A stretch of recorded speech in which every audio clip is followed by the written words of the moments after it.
Hi, I'm Dr. Matt Metz, and we're talking today about how to survive the holidays. I like to have a lot of different snacks in my house because I never know what I'm going to be craving. But one of the things I like to have are a lot of different spices so that I can change the flavors of the foods that I'm common to eat. Things like chicken, fish, meat. I like to have a lot of different flavors for those to increase the variety. But the snacks are really the key for me because it's after the meal that I really end up getting into trouble. So I always keep some raw almonds, raw cashews in my house. I like to have a lot of fruit and fresh vegetables in my house just in case, so that when the craving arrives, instead of going for the chocolate, which should not be in my pantry, I end up going for something healthy. I like to keep the foods pretty accessible in my house, so I always have cut up carrots in my fridge. I always have apples in my fridge, but not necessarily cut up.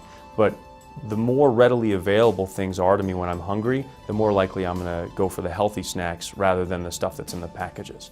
But more importantly, if the stuff in the packages is in my house, that's the easiest thing to go for.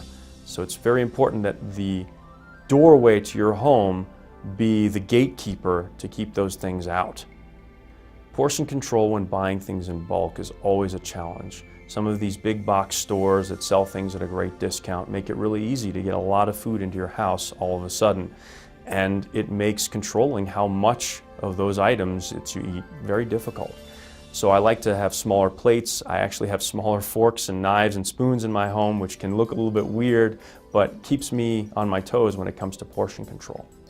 There are a lot of different tricks to sort of reduce the amount of food that is visually apparent to us when we look in our pantry, especially when we buy these giant boxes of cereal and huge bags of rice that some of the big stores sell to us these days. There are ways of dividing those items into smaller amounts. One of the things I like to do with my trail mix is I get these little teeny Ziploc bags and I'll put trail mix in the little bags so that I don't have this huge thing of trail mix that I just keep reaching my hand into. I know once that one bag is finished that I haven't exceeded my caloric requirements for the day. Consuming liquid calories is one of the easiest ways to gain weight after bariatric surgery, but it's also a foible for a lot of people that are trying to lose weight and aren't getting full from their liquid calories. Soda pop, juices, ice cream, milkshakes, all of these are really ways of sabotaging our systems. They don't fill you up, and there's usually a very high concentrated sugar load that goes right to our liver and pancreas, causing a big insulin spike. So I recommend really sticking to water. There are a lot of different flavor options out there, Crystal Light, Mio, a lot of different additives that you can put in that are natural and healthy that keep the water interesting. But I stick to water.